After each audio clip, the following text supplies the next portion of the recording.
첫 번째 문제 살펴보도록 할까요? 첫 번째 문제에서는 갑과 을이 매매 계약을 체결했고요. 그 다음에 계약금은 1억이었고 그리고 중도금은 4억이었고요. 그 다음에 잔금은 5억이었습니다. 그리고 당사자가 약정하기에는 당사자가 갑이 이제 계약을 위반하게 되면은 계약금의 배액을 지급하기로 했고, 을이 이제 계약을 위반해서 계약이 해제되는 경우에는 계약금을 포기하기로 한 거니까 위약금 약정은 1억의 위약금 약정이 있었던 것이라고 볼 수 있겠죠. 자, 그런데 계약금 1억을 지급하기로 했었는데 계약금 1,000만 원은 당일에 지급하기로 했고요. 그 다음에 9천만 원은 다음날 지급하기로 했어요. 그런데 계약을 체결한 다음날 갑이 이제 인근에 개발 소식이 들어가니까, 그러니까 이제 그 이체받기로 했던 예금 계좌를 폐쇄하면서 더 이상 이제 을로부터 계약금을 지급받는 걸 거절했던 것이죠. 자, 그리고 나서 1,000만 원만 이제 계약금 받았으니까 이 1,000만 원에 대한 2천만 원을 공탁을 하면서 갑이 계약을 해지한 겁니다. 자, 그랬을 경우에 이제 그 을은 갑이 더 이상 계약을 수령하지 않는다는 걸 이유로 해서 계약을 해지하고, 그리고 또 그 9천만 원의 위약금의 지급을 청구하는 그런 소를 제기한 겁니다. 자, 여기서 지금 갑의 명백하고 종국적인 이행 거절은 인정되었다라고 문제에서 나왔죠.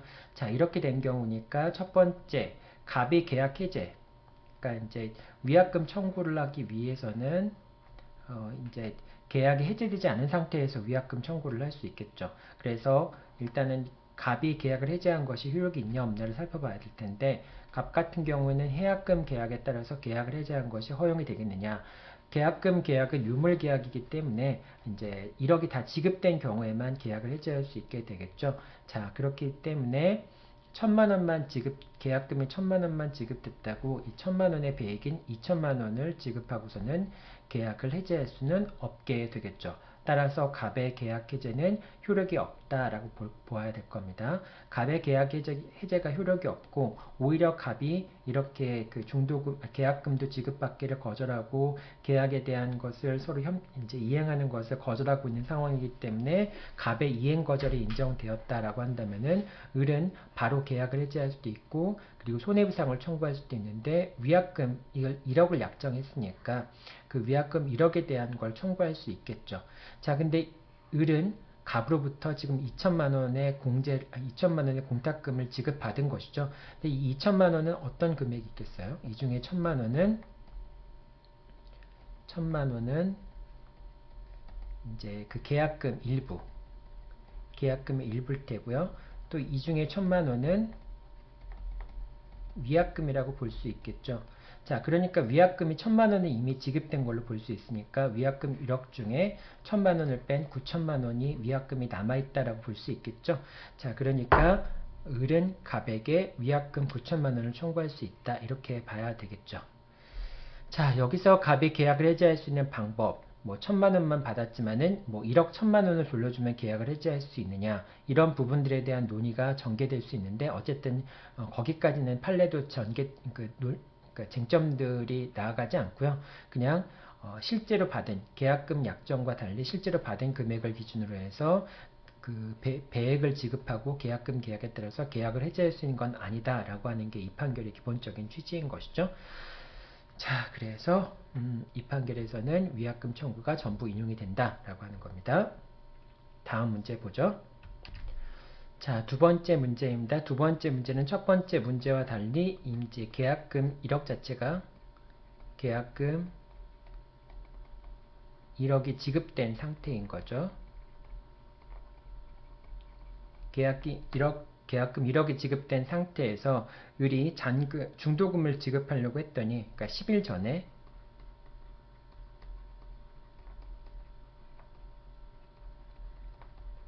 10일 전에 중도금을 지급하려고 했더니 갑이 중도금의 수령을 거절하면서 오히려 이제 계약금의 배액을 이행 제공하면서 계약을 해지하겠다. 계약금 계약에 따라서 계약을 해지하겠다라고 얘기를 한 것이죠. 자, 그러자 을은 이제 갑에게 중도금과 잔금에 대한 이행 제공을 하면서 이제 소유권 이전 등기 청구 소송을 제기한 겁니다. 자, 이 경우에 결국은 계약금의 배액을 이행 제공하고서 계약한 것이 허용되겠느냐라고 하는 게 이제 문제가 되는 거죠. 자, 근데 계약금 계약에 따라서 계약을 해지할 수 있는가 여부는 이행의 착수 여부가 중요하게 되죠. 이행의 착수를 한 다음에는 계약을 해지할 수가 없게 되죠. 자, 그럼 이행의 착수가 있었냐? 지금 10일 전에 중도금을 지급했으니까 이게 이행의 착수냐라는 게 문제가 될 수 있고요.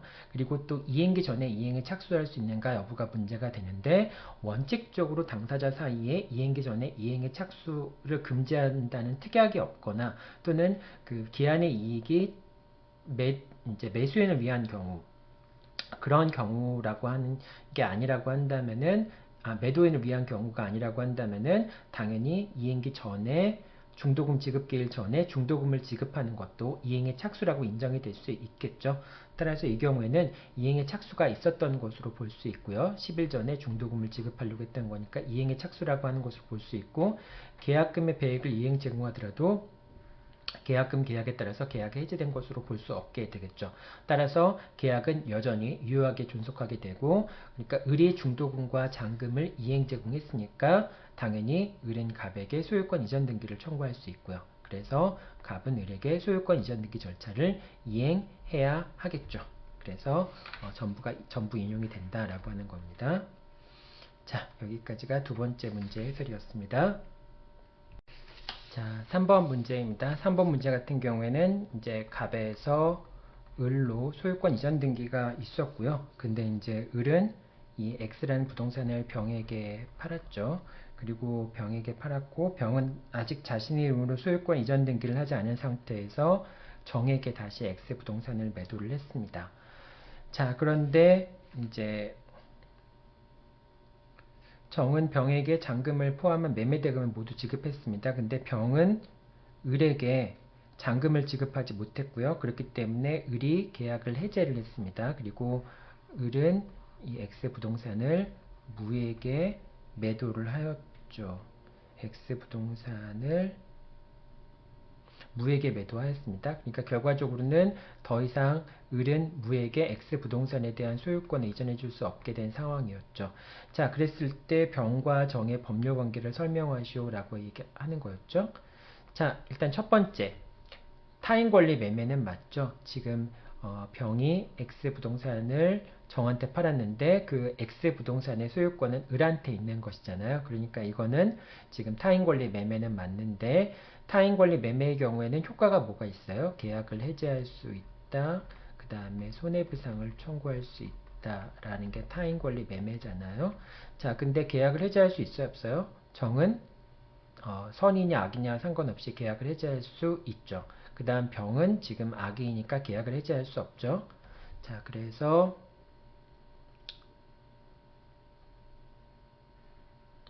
해지할 수 없고요. 정은 해지할 수 없고 병은 계약을 해지할 수 없다. 정은 계약을 해지할 수 있다라고 쓰면 되고요. 그 다음에 손해배상 같은 경우에는 이제 정은 병에게 이행이익의 손해배상을 청구할 수 있는데 근데 타인 권리 매매임을 알고 있었기 때문에 570조를 근거로 해서 손해배상을 청구할 수는 없게 되는 것이죠. 그러니까 570조에서는 선의의 매수인인 경우에만 손해배상을 청구할 수 있는 거니까 청구할 수 없게 되고요. 그 다음에 병은 타인 권리 매매를 이유로 해서 계약을 해지할 수 없고요. 그러니까 사실상 이제 타인 권리 매매의 경우에는 정이 계약을 해지할 수 있다라고 하는 내용이 유일한 내용이 되겠죠. 자, 그렇지만은 이제 채무불이행 책임이 문제가 될 수도 있는데요. 병은 정에게 X 부동산의 소유권을 취득해서 소유권을 이전해 줘야 될 이제 의무를 부담하게 되고요. 소유권을 이전해 주지 못하게 된다면은 채무불이행 책임을 지게 되죠. 자, 그렇기 때문에 병은 정에게 지금 병이 잔금을 지급하지 못해서 소유권을 넘겨받지 못한 것은 병에 책임 있는 사유로 인해서 이행이 불능이 된 원인이라고 볼 수 있겠죠. 자, 그렇기 때문에 병은 정에게 채무 불이행에 따른 손해배상을 지게 됩니다. 그래서 이제 X 부동산에 대해서 뭐 이행이익에 상당의 손해배상을 청구할 수 있게 되고요. 정은 이행 불능을 이유로 해서 계약을 해지할 수도 있게 되겠죠. 자, 이렇게 되는 게 이제 채무불이행 책임에 관련된 내용입니다. 이 두 가지 내용이 이 병과 정 사이의 법률 관계에 관련된 내용이 되겠죠. 자, 여기까지가 세 번째 문제입니다. 자, 제 2문 내용입니다. 자, 제 2문에서는 이제 갑과 을이 갑이 이제 이렇게 썼는데 을과 병이 서로 공모해서 병의 이름으로 소유권 이전 등기를 한 거고요. 병이 또 정에게 매도했고 정이 무에게 매도한 상황이었습니다. 자, 이 경우에 갑이 병과 정과 무를 상대로 해서 등기에 말소 청구를 했고요. 그래서 결국 무에 대해서 말소 등기 청구는 2012년 7월 14일 날 확정이 되었습니다. 자, 이렇게 된 상황에 대해서 한번 보도록 하죠. 첫 번째, 무의 정에 대한 손해배상 청구권이 있는 거죠. 결과적으로 지금 이제 무는 정에 대해서 손해배상을 청구했고 정은 계약을 해지하고 무에 대해서 원상회복과 그동안 이제 법정 과실 같은 거에 반환을 청구하는 상황이죠. 자, 일단 무가 정한테 손해배상을 청구했는데 손해배상 청구한 시점은 불능이 된 시점이 되겠죠. 불능이 된 시점이라고 한다면은 2012년 7월 14일 날인데 2012년 7월 14일 날에 이제 여기서 시가가 있지만은 여기서 2012년 7월 14일 점에 X 토지의 시가는 1억 4천이었죠. 그래서 이제 무가 정한테 손해배상을 청구할 수 있는 금액은 1억 4천이 되겠죠. 자, 그리고 정도 계약을 해지할 수 있죠. 선의의 정이기 때문에 선의의 매수인인 정도 계약을 해지할 수 있게 됩니다. 계약을 해지하고 정도 무에게 원상회복을 청구할 수 있겠죠. 그리고 엑스토지를 반환할 때까지 이제 반환할 때까지는 정한테 반환하든 갑한테 반환하든 반환할 때까지 월 1,100만 원의 비율이니까 인도받은 시점부터죠. 2002년 9월 5일부터 100만 원이니까 거의 뭐 1억 이상의 금액이 되겠죠. 10년 이상의 시간이 지났으니까. 자, 그러니까 어쨌든 그 금액에 따른 이제 원상회복을 정은 무한테 원상회복을 청구할 수 있고요. 그 다음에 정의 원상회복 청구와 무의 손해배상 청구는 서로 동시행 관계에 있게 되죠. 서로 동시행 관계에 있기 때문에 결과적으로 동시에 이행돼야 되는 것이고요. 자, 그러니까 법원의 판단은 결국은 정은 무로부터 X 토지를 인도받고 토지를 반환할 때까지 월차원 100만 원의 비율에 따른 금원을 지급받고 그 다음에 무에게 1억 4천을 지급해야 된다. 동시행 관계가 되는 거죠. 상환 이행 판결을 해야 된다라고 하는 겁니다. 자, 그래서 일단 이렇게 이제 정과 무 사이의 법률 관계가 구성이 된다라고 하는 것이죠. 앞에 봤던 문제하고 타인권리 매매하고 거의 유사한 문제였는데 앞에 문제 같은 경우에는 이거는 이제 당사자들이 타인 권리인 걸 아는 상태에서 이제 타인 권리 매매 계약을 체결한 것이고요. 이 두 번째 이문에서 나온 사실관계 같은 경우에는 당사자들이 타인 권리 매매임을 모르고 매매 계약을 체결한 그런 경우에 해당하는 것이죠. 자, 두 번째 문제는 약간 좀 뭐 내용적으로 복잡하긴 한데 여러분들이 이런 식으로 간단하게 정리하면 될 것 같습니다. 자, 다음번 문제 보도록 하죠. 자, 세 번째 문제는 유동적 무효인 계약에서 계약금 계약에 따라 세제를 할 수 있는가라고 하는 건데요. 이제 갑과 을이 매매 계약을 체결한 다음에 을이 이제 토지거래 허가 구역으로 되어 있는 거고요. 을은 갑을 상대로 해서 토지거래 허가를 위한 협력 의무의 이행을 구하는 소를 제기했고요. 갑은 거기에 대해서 계약금의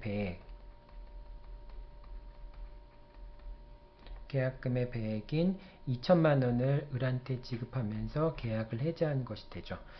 자, 일단은 두 가지 쟁점에서 첫 번째, 계약금 계약에 따라서 계약금 계약에 따른 해제를 인정할 수 있을 것인가. 유동적 무효인 계약의 경우에도 유동적 무효인 계약의 경우에도 계약금 계약에 따른 계약 해제가 허용이 되는 것이라고 얘기했죠. 그러면 이제 확정적으로 무효가 되겠죠. 나중에 기다렸다가 뭐 계약이 허가가 난 다음에 바로 계약금 계약에 따라서 계약을 해제할 수 있는 것보다도 미리 이제 계약금 계약에 따른 계약금 배액을 지급하면은 계약을 관계를 소멸시킬 수 있는 가능성을 열어주는 것이죠. 그렇기 때문에 계약금 계약에 따라서 이제 계약을 해제할 수 있고요. 그 다음에 이행의 착수 전까지 계약금 계약에 따라서 계약을 해제할 수 있다라고 얘기했잖아요. 근데 협력 의무에 대한 이행을 청구한 것만 가지고는 이제 계약에 그 이행이 착수했다라고 얘기할 수 없겠죠. 자, 그래서 이행의 착수도 인정되지 않기 때문에 이 경우에는 계약금 계약에 따른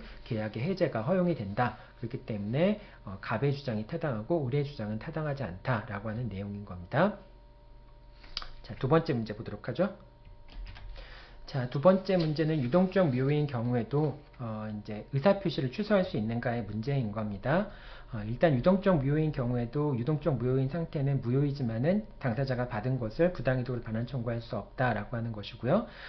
이제 이 경우에 유동적 무효인 계약이 아직 그 확정적으로 무효가 되거나 아니면 허가를 받아서 유효가 되거나 하기 전에 의사표시를 이유로 해서 매매 계약을 취소할 수 있겠는가라고 하는 점인데요. 의사표시는 당연히 취소할 수 있죠. 의사표시를 취소하게 되면은 더 이상 당사자가 이제 그 당사자가 그러니까 의사표시를 취소함으로써 더 이상 이제 유동적 무효인 상태가 아니라 확정적으로 무효가 된다라고 봐야 되겠죠. 그래서 이 경우에는 이제 기망행위를 이유로 해서 계약을 취소할 수 있게 되는 것이고요.